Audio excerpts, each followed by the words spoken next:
welcome to Canadian Politics is Boring.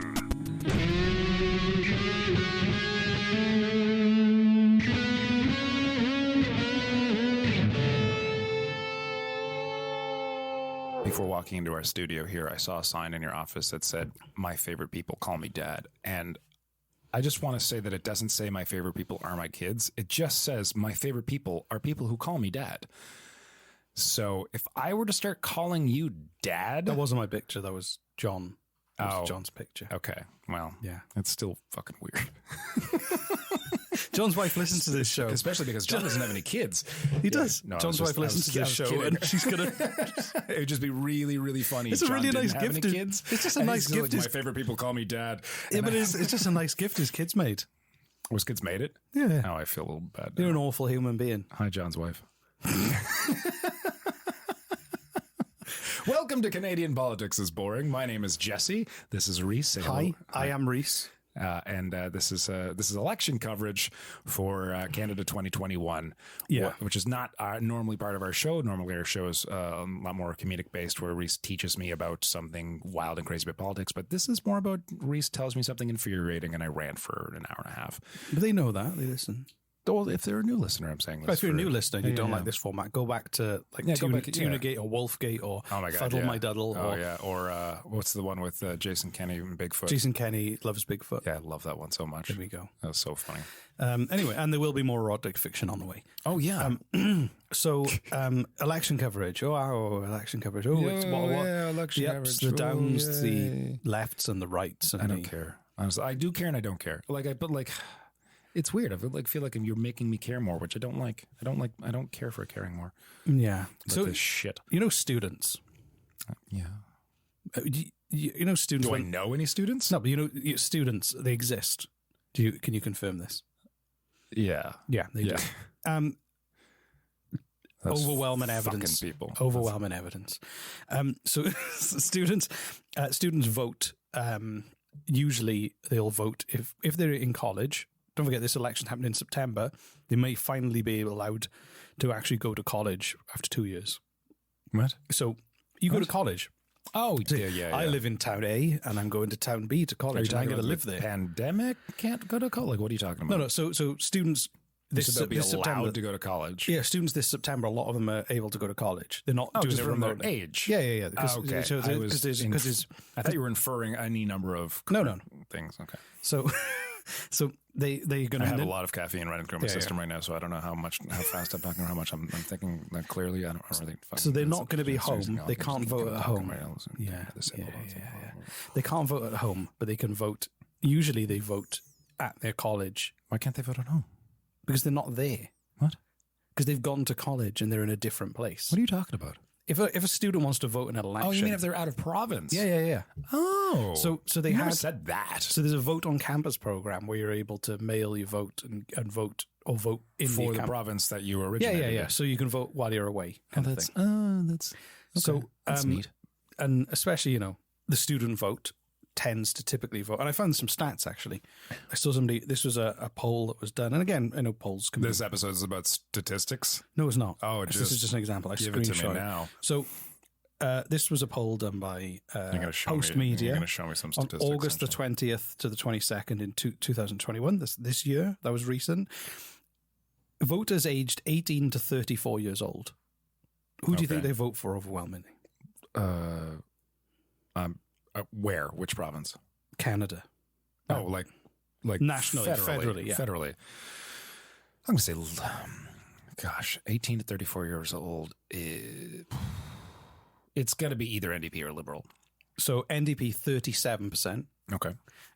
Liberal Party 27%. Conservative 23%. 23%. Wow. Greens 5%. Bloc Québécois 4%, and PPC 4%. That's surprising as fuck. So overwhelmingly NDP. The last one, I mean, like the fact, like you 4%. I mean, who are the People's Party of Canada are the extreme far right. That but you always get wrong-uns. It's fine. They usually drop out. They're the ones who wait. So the majority is NDP then.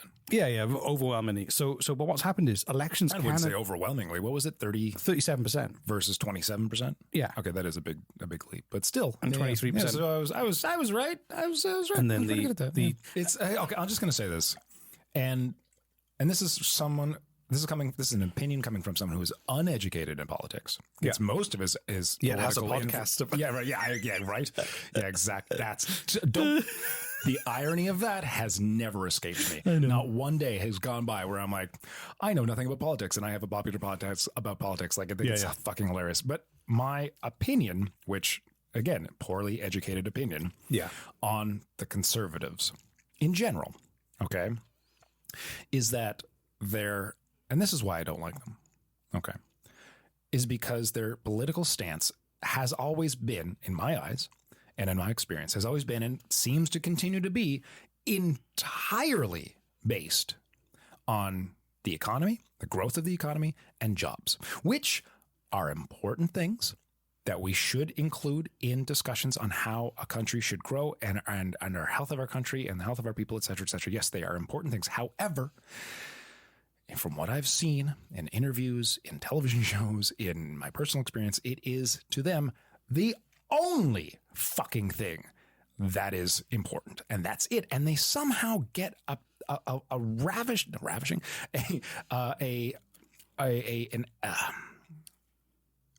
ravishing. I'm trying to think. I'm brain farting here. A very roused up population who agrees with them.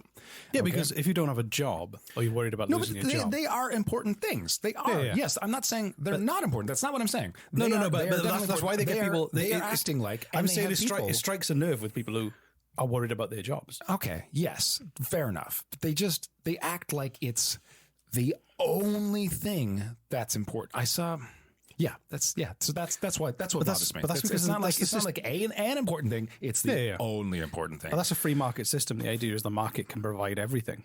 And how well has that worked for us so far, Reese? It's hard to tell. We're only about how many decades into it are we? Yeah. It's hard to tell. It's fuck history. Anyway, I'm of the free market will fix us one of these days. We just got to have faith. I'm one of those people who thinks that some functions of society are too important to introduce profit or people trying to make profit. So 100%. So prisons, schools, hospitals. Yes, I think 100%. 100%. Their need is too great. Fucking politics. Exactly. But you don't need someone to make profit from it, because if you want to have a private school, then fine, have a private school, but I don't think public schools should have profit elements to it. I 100% agree with you. It's too important. Yeah. It's too important. If you're getting into, I totally agree. If you're getting into any of those industries, it should be for the love of those industries and not for the money. Well, and for-profit prisons are like a hellhole. So dystopian. Yeah. Yeah. No, the idea of like... Do we have any of those in Canada? I don't know. They're a lot bigger in the UK. Really? They kind of started to go, America seems to be doing a great job with private prisons. Don't ever use America as an example of a great job. Okay? Britain does. Because Nigel Farage is desperate to have an American-style health system in the UK. Why? He thinks Why would anyone want to duplicate that? Because you can make a lot of money.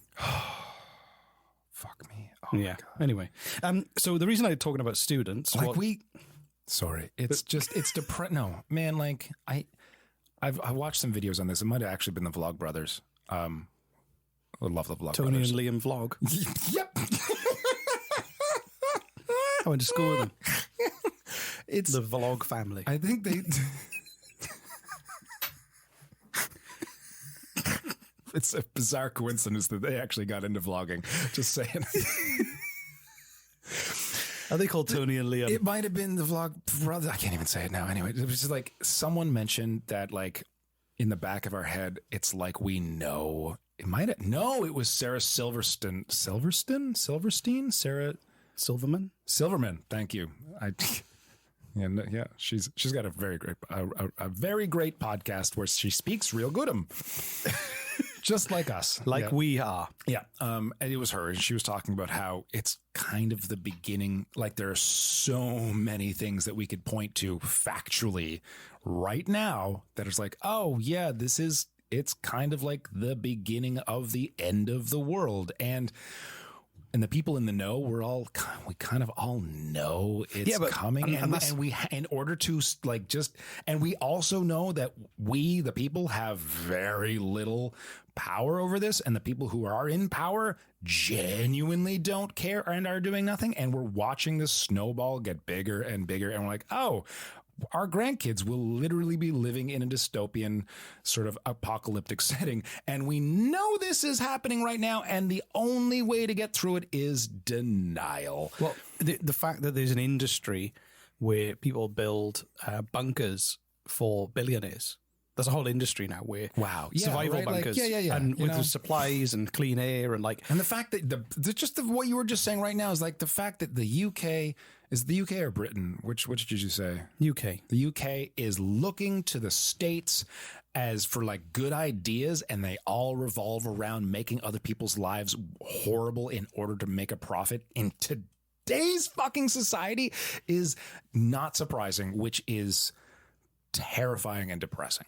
Yeah, we're not only still at that point, we're getting worse. Like it's, oh God. And I was like, yeah, there were like, welcome to the beginning of the apocalypse, everyone. We know it's coming. Unlike all the apocalyptic movies where they didn't see it coming, asteroid, nuclear war, whatever. We as a society, worldly society, know it's coming and are watching it coming and we like, yeah, anyways. My film that I hate more than any other film in the world is 2012. Have you seen that disaster film 2012? I think I saw it once. The whole plot line is that the world's going to start like breaking apart and reforming, and the world's 1% don't tell anyone and secretly build these barges with like the British royal family and all these, and the whole plot line is this family sneak onto one of these barges to survive while the rest of the world just dies. Oh, right. And then the end of it all happens, and they're like, oh, and it's over, and we're going to survive. And but was the movie insinuating that that's a good idea, or was no, it was just like that's probably what would happen. This is the best thing we got to do. And then at the end, they're like, you're supposed to sympathize with these three barges of like the richest of the richest and the most powerful people. You sympathize with John Cusack's character, who was not one of the 1% who snuck onto the barge, who now has to restart society with all those dickheads. who realized they had to keep a secret if they could survive. Right. So I hate that film. What are you supposed to learn from that? I don't think it was a movie you're supposed to learn. Like, you don't have to learn a lesson from every movie you watch. Usually there's a theme or something that you're supposed to take away that enriches your humanity. It didn't. Every movie you watch. It nibbled away at my humanity. Every single movie you watch. No, but if you're a good writer would like to convey some kind of theme or message with a story that they tell. It doesn't. I don't know, like Titanic. That's like, I'm dying in love.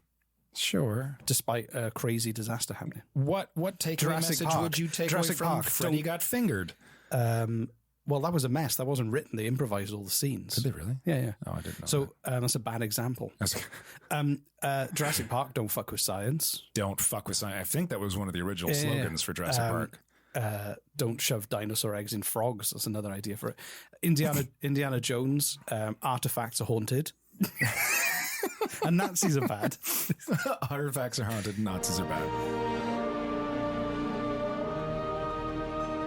What's that coming down the driveway, Reese? It's me with a fresh delivery from the ad man. Come smell it. I will come smell it. I love how your ads smell. Oh, golly, it's fresh. Yeah, stuff it in my face. Fresh ads. Smack me in the face with it.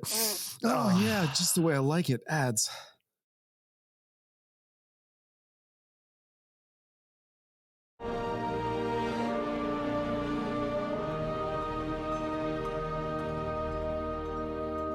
Name another film. I'm trying to think of a bad example. Fast and the Furious. That's a great one for me. What is the life lesson you learned from Fast and the Furious? Don't watch Fast and the Furious. Yeah. Attractive people drive cars fast. Okay, that is actually true. That's the theme. Yeah, anyway, should I get to the point what we're talking about? So basically, Elections Canada has cancelled the Vote on Campus program. So why? Because they realized that because of the pandemic. So What? the voter studies show that youth believe in voting doesn't make a difference. And hold on, who said what? so this is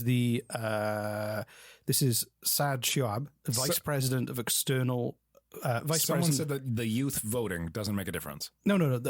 There's youth voter studies that show youth believe voting doesn't make a difference. Oh, youth believe that voting doesn't make a difference. So this is he's Again, we're in that like weird gray area where it does make a difference, but it really doesn't make a difference depending on how you look at So it. he's from the University of British Columbia. If you listen to our previous just the past few episodes, you'll know what we're talking about because it's a long rant. Oh, it's he or she. Sorry, I don't know. It doesn't.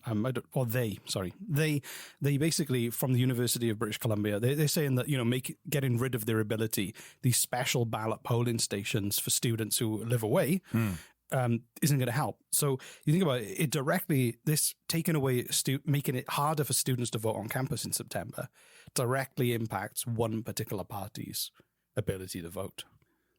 So who took this away? Elections Canada. Why did the They Elections said- Canada take this away? Well, I think it's to do with the pandemic. There's concern about whether they can do it safely. All right, well, that's a fair argument.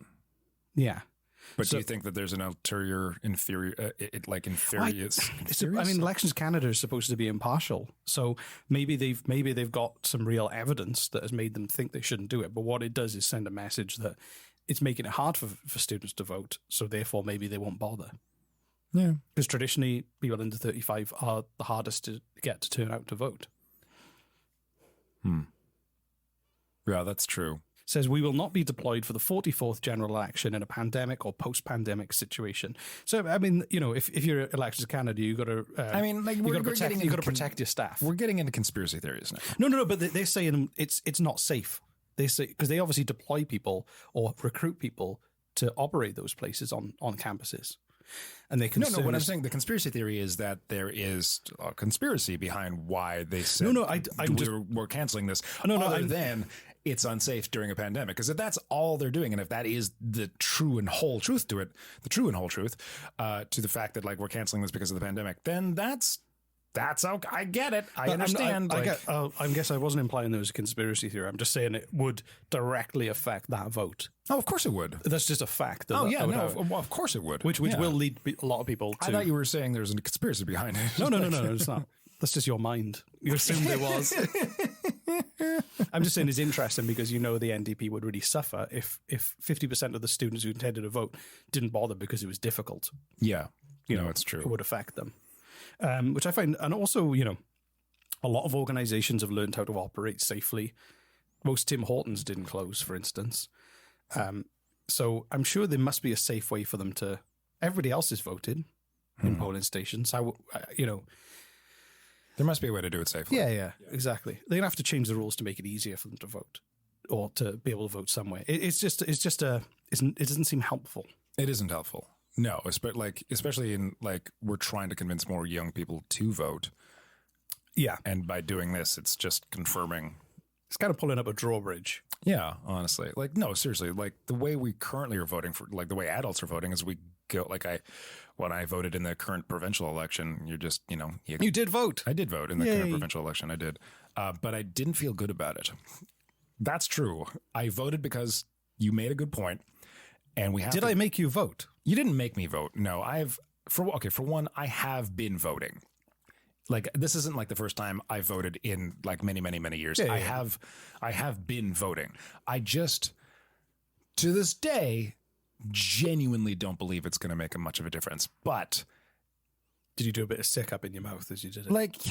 Yeah, it's this isn't going to make a fucking lick of difference. It's kind of what I still believe.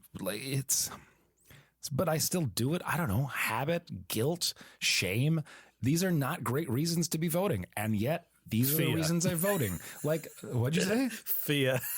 Yeah. Seriously, these are not great reasons to vote. And that's kind of where social pressure. These are kind of the reasons I voted, honestly. But I voted, and I'll, you should be proud of yourself. You did it. Why? It's who did you? Are you allowed to say who you voted for? I voted for the NDP. And you're in an area where the NDP swept. Yeah, so you voted. You were part of that wave. And I consider I guess I would consider myself a swing voter because I didn't know who I was going to vote for. I knew it was going to be either the Liberal Party or the NDP, and I looked them up. I don't know if I didn't talk about this. I don't think I looked them up. I looked up their policies as much as I didn't fucking believe a word any of them said. I was like, well, all right, if I'm going to do this, I'm going to do this. And I looked up. To me, I kind of ignored everything else they were talking about. I just went straight into their platform on what they're going to do about the environment, because that's literally the most important thing on the table right now. This is where we all live. And we're fucked right now. So hard, so bad. And so few people are talking about the latest report that came out. Like that made the fucking news. And then quickly, people, as quickly as people talked about it, people stopped talking about it. But like, we're fucked. It's the number one. It's akin to having to make a decision on where you're going to spend your money as a family in your house. Okay. And each of your family members, you're having a family discussion, and each of your family members brings up a good point. Little Timmy wants to have piano lessons, and Timmy's very artistic. And I think I might have brought this up before. I forget. And we're like, oh, we could take this extra money that we have as a family, and we could spend it on little Timmy's piano lessons. But Sally really wants to go to this college that's a little more out of the way, and it's going to cost her some money to get there, and stay in the dorm. And Sally could really go to college with this, or we could spend this money and spruce up the living area of our home to make everyone feel more at home here. And we're having this discussion amongst one another while the house is fucking on fire. Okay. It is currently ablaze. And now and then someone's like, oh my God, did you see that? Yeah, there's a flame that's just popped through the window. My arm just went crispy. Yeah, like, oh wow. And then we talk about that for about 30 seconds, and then back to how are we going to spend this money? And that's what's fucking happening to the planet right now. And now and then we'll be like, oh yeah, no, that's pretty bad shit. Somebody should do something. Somebody should do. Yeah, exactly. Right. So I went. That's how, like, honest to God, that's how the world, with the exception of like the firefighters outside, are like, can we all can you come out of the house? We need to do. And like, anyway, so I looked at their environmental platform, and the Liberals were like, they had a lot of stuff they were going to do with the environment, which is great. And one of the number one things they said was like, by 2030, we will have eradicated. I feel like I've talked about this on the podcast before. No, you haven't. This is new. By 2030, we will have eradicated 80% of carbon emissions from energy sources in the province. And I'm like, oh, that's pretty good. And then I went to the NDP platform on environment, and they said by 2030, we will have eradicated 90% of carbon emissions from energy sources. And I'm like, oh, wow, that's 10% better. That's even better. And from what I heard from a friend, the progressive conservatives were like, we're going to be okay with fracking. Like that was their environmental platform, right? Like, so the NDP is 90%, the Liberals are 80%, NDP is 90%. The Conservatives are like, jobs, no matter what the fuck we have to do to get jobs, fracking. Who gives a fuck? It's jobs. And that's undrinkable water for all. Yeah.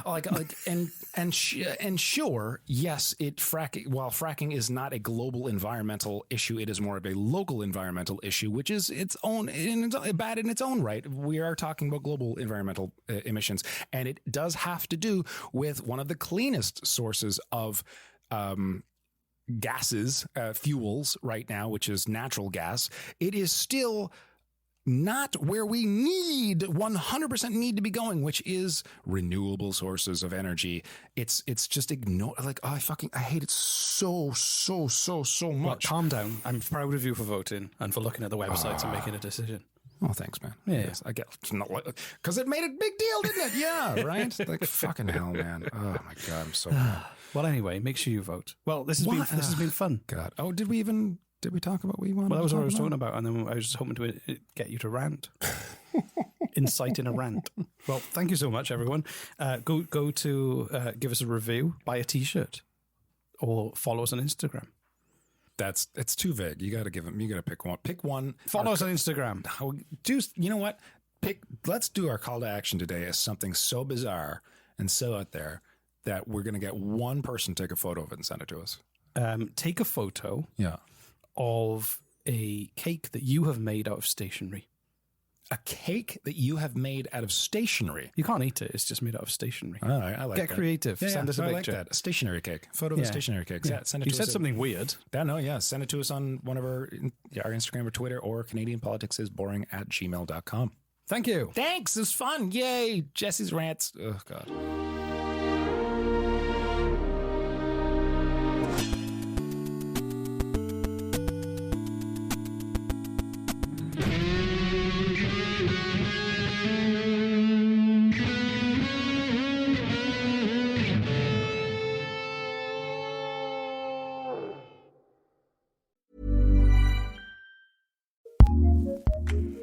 Acast powers the world's best podcasts.